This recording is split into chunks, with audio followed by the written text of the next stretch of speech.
प्रिय साथियों, नमस्कार। मैं डॉक्टर जी.के. गोस्वामी। आज हम आपसे बात करेंगे आईपी एड्रेस। आप सभी ने, जो भी लोग इंटरनेट यूज करते हैं, मोबाइल फोन यूज करते हैं, साइबर स्पेस में जो काम करते हैं, उनको मालूम है कि हम आईपी एड्रेस प्रयोग में लाते हैं। तो क्या है आईपी एड्रेस? आईपी का मतलब है इंटरनेट प्रोटोकॉल एड्रेस। जिस प्रकार से साथियों एक पोस्टमैन हमारी चिट्ठी लेके आता था, तो उसमें हमारे पते पे आने के लिए उसको किस किस चीज की जरूरत होती थी। सबसे पहले ये पता होना चाहिए कि हम किस जिले में रहते हैं। उसके बाद जब चिट्ठी आएगी तो पहले कहाँ जाएगी? डिस्ट्रिक्ट का जो भी पोस्ट ऑफिस होता था। उसके बाद वो आएगी पोस्ट ऑफिस में, तो आपको पोस्ट ऑफिस का पता होना चाहिए। फिर उसके बाद में घर का पता होना चाहिए, और घर के पते के बाद आपको क्या होगा कि उस व्यक्ति के नाम अगर उस पर लिखा हुआ है तो। ठीक इसी तरीके से आप आईपी एड्रेस से क्या पता कर सकते हैं कि ये पर्टिकुलरली डिवाइस की आइडेंटिटी क्या है, ये मैसेज हमें कहाँ भेजना है। ये बहुत आवश्यक है।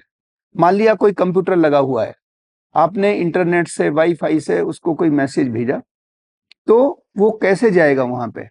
तो पहले जैसे डिस्ट्रिक्ट में आएगा, फिर हेड पोस्ट ऑफिस में आएगा, फिर आपके उस विलेज में आएगा, विलेज या मोहल्ले के बाद वो आपके घर पे आएगा, और उसके बाद फिर आपको जो बाय नेम लिखा हुआ है उसको मिलेगा। तो इस तरीके से आपका आईपी एड्रेस काम करता है। अब बात करते हैं कि आईपी एड्रेस कितने तरीके के हो सकते हैं। तो आईपी एड्रेस मुख्य रूप से 4 तरीके के होते हैं। पहला है प्राइवेट आईपी एड्रेस, जिसमें आप जैसे घर पे वाईफाई यूज करते हैं। फिर है पब्लिक आईपी एड्रेस, जिसमें आपका इंटरनेट है। एक होता है स्टैटिक आईपी एड्रेस, और एक होता है मोबाइल या डायनेमिक आईपी एड्रेस। जैसे आप मान लिया अपने घर पे पत्र मंगाते हैं, तो वो क्या होगा? स्टैटिक। जैसे मान लिया कोई कंप्यूटर लगा हुआ है, तो उसका स्टैटिक आईपी एड्रेस हुआ। लेकिन अगर आप मूव करते हैं कहीं पे, एक जगह से दूसरी जगह जाते हैं, तो फिर आपको किस चीज की जरूरत पड़ेगी? Dynamic IP address.